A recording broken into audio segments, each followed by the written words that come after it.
Alright, looks like I'm slowly becoming a One Piece channel, so let's talk about something controversial and modernish because people really like this fight. Charlotte Katakuri versus Monkey D Luffy inside the Mirror World, or Mirror World. It's argued to be one of the best fights in One Piece, the best fight in all of Shonen, and the audience is a bunch of dumb babies that need to understand the ideological undertones of this fight because this is a normal speech pattern. And it is! But from Katakuri's perspective, he's looking at the devolved version of himself, and that devolved version of himself is evolving right now faster than even he is. What the hell is going on? You know, I kind of lost the will to cover this fight since another YouTuber, Nuxtaku, covered it. Then I actually watched his video and I had a hard time finishing it.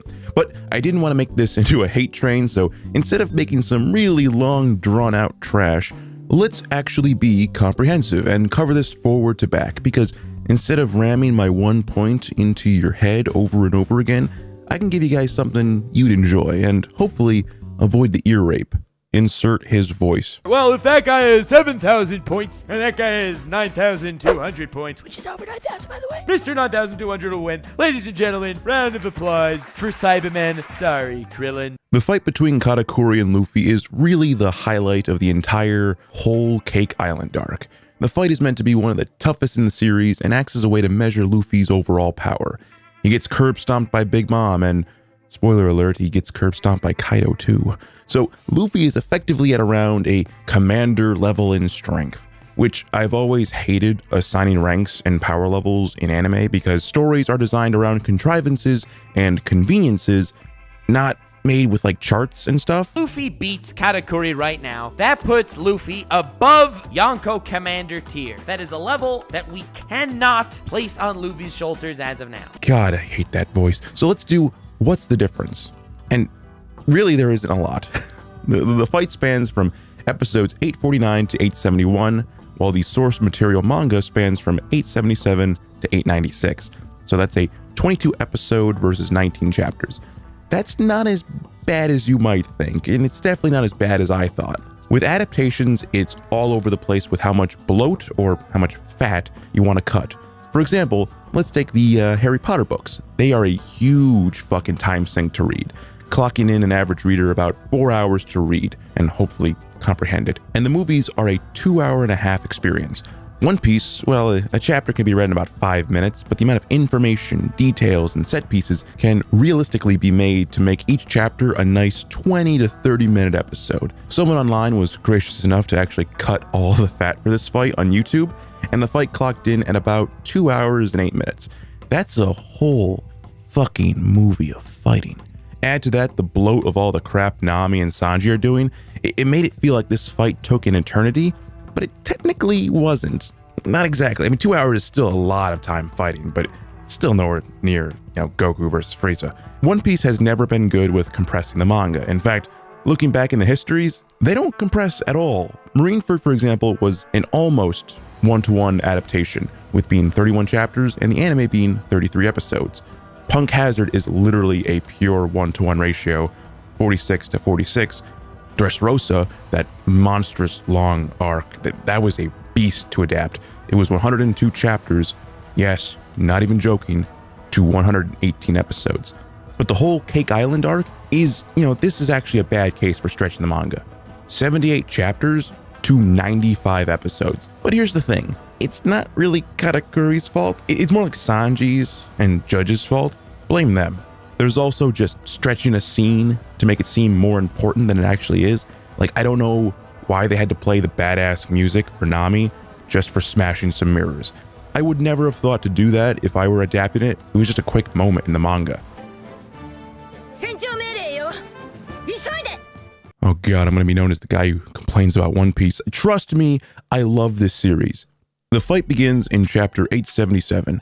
Basically, Big Mom is going apeshit and wants some cake, and Luffy and the crew are trying to escape. I call this the initial clash and where the fight between these two actually starts, since they both attack each other. Oh, and it's a beam struggle. There ain't no beams there. I made a video about beam struggles, and I'm right. They're punching each other, and they're like, yeah. The two of them use their hockey-infused, stretchy punches to face off, and right here you get the idea that Katakuri is gonna be important. Rabbit Girl here makes the point to say, these two are very similar, Garachu, so right off the bat, you know that Katakuri is going to be some type of foil for Luffy. And for those who never paid attention in 9th grade English, a foil is a character that helps contrast and highlight the traits of another character. Usually the lead. They don't need to be a complete polar opposite to the lead. In fact, some similarities actually help reinforce those contrasts because these two stretchy dudes are pretty similar in a lot of superficial and, not superficial ways. It's just the core of their character is different. And then there's the obvious physical differences, but they are similar, I swear. If you want some parallels right off the bat, they're both paramecia stretchy guys. They are both bottomless pits obsessed with food of their choice. They both have a strong sense of honor for the 1 versus 1. They both are able to use all forms of hockey, the thing that made One Piece fans turn into DBZ fans. They both have their trademark piece of clothing, the straw hat and the scarf. And their hair is pretty similar.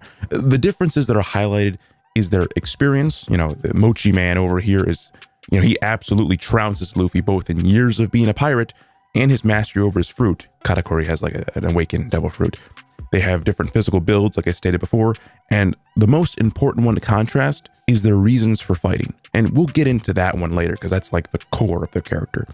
From their initial clash, Katakuri is able to overpower Luffy. It's animated really bad. And while Luffy didn't sustain any damage from this clash, Katakuri is the one left standing above Luffy. And just as a forewarning, he's gonna be in that position a lot. And if you needed reinforcement that Katakuri's a straight badass, look no further in the manga where Katakuri even calls Luffy an amateur and shows him the more efficient way of using Gatling. Is it not obvious yet that Katakuri is similar to Luffy? He even just outright says he's better Luffy. As the fight goes on, we'll see that Katakuri isn't your typical opponent. He savagely attacks Luffy, doesn't let him go gear 4th right away. I don't understand why more villains don't do this. Just stop them from transforming. And the first half of it is really him just doing his job. His job is to take out Luffy, but he isn't at any point in this fight truly being disrespectful to him. In fact, in an earlier scene, chapter 873, Katakuri mentions that Luffy must be dealt with now before he can become an actual threat to Big Mom, foreshadowing that this is the fight where Luffy gets his big level up, his big power up, both in bounty and in hockey. The earlier parts of this fight are done in a way to show the clear difference in their strength, but the similarities to their abilities. Luffy's speed, enlarging techniques, rapid fire moves, they're all mirrored. we're in the mirror world, and Katakuri can do them all better and then some. The tide of the fight starts to shift when we get to have some character development for Katakuri, when it's revealed that his stoic facade of badassery is literally unmasked, and he's a lot more like our hero than we initially thought. He likes to chill back and eat donuts like Luffy eats meat. His desire to keep up this facade takes over, and he kills any witnesses to it. And this is an important note of contrast for the foil character.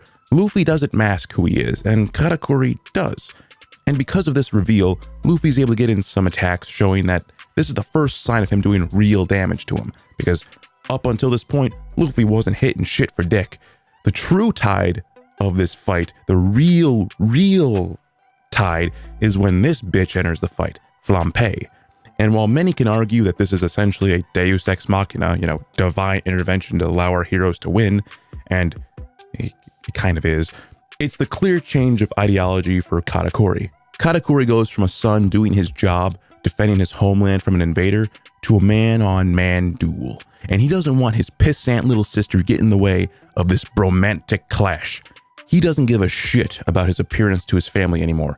He doesn't want to uphold this bullshit responsibility to them anymore.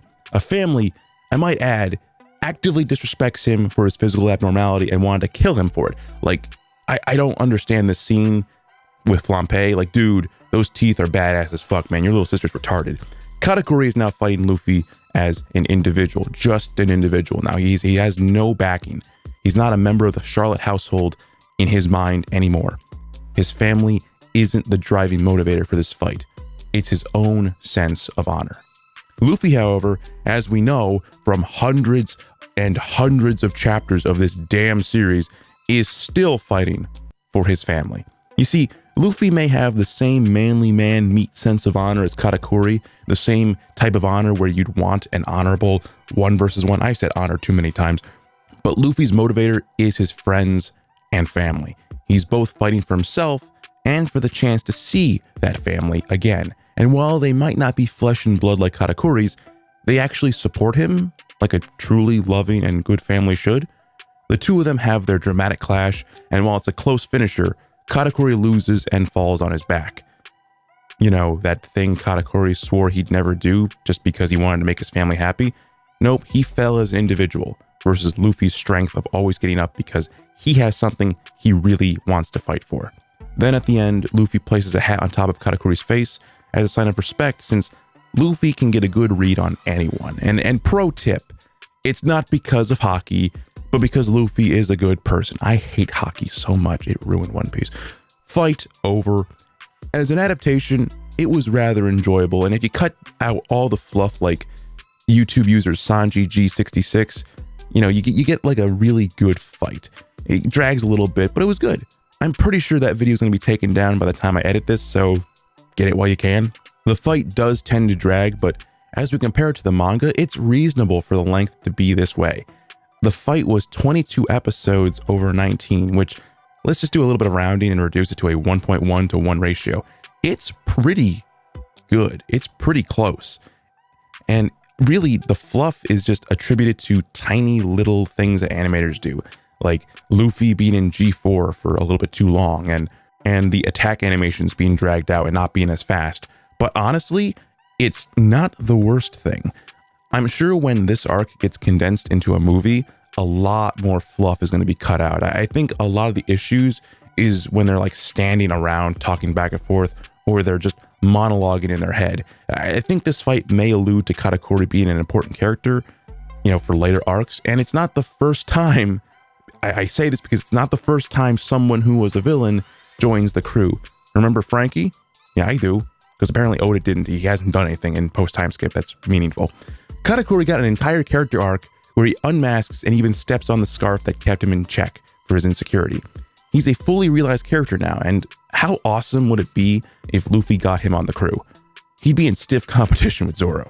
Really, at the end of the day, I went into this thinking that it was a dragged out fight. A lot of people said that they can't stand it. It's been going on forever, but that's because this is a weekly released series, and I get it. But looking at the big picture, it really wasn't that bad. And while Katakuri was one of the most challenging fights, it's really all about personal preference. I love rival type characters clashing because it brings out the best in the other, and this one transcended a battle between good versus evil, but rather a manly fight between men. This wasn't like Rob Lucci or Enel, you know, guys who are just like clearly evil or brainwashed to be evil, or it's not even against like Magellan, who's a guy just doing his job. This was against foil characters. I wonder what types of fights we're going to get in Wano. I wonder if Zoro's going to get a good fight like this. Anyway, guys, thank you so much for watching. I've been really trying to pump this one out for a while now and just spinning my gears and getting kind of sick of writing this one. And hey, look at that. I got an avatar now. It's the most creative OC I've ever made. Kanti with a Sans hoodie. Anyway, guys, tell me what you thought of this fight. I thought it was great. Maybe if we got a few more fights and looked back on the entirety of One Piece in like 10 years from now, we can get a bit more objective. This is, you know, pretty fresh though. So yeah, drop a comment. I do read them all. And with that being said, have a good day.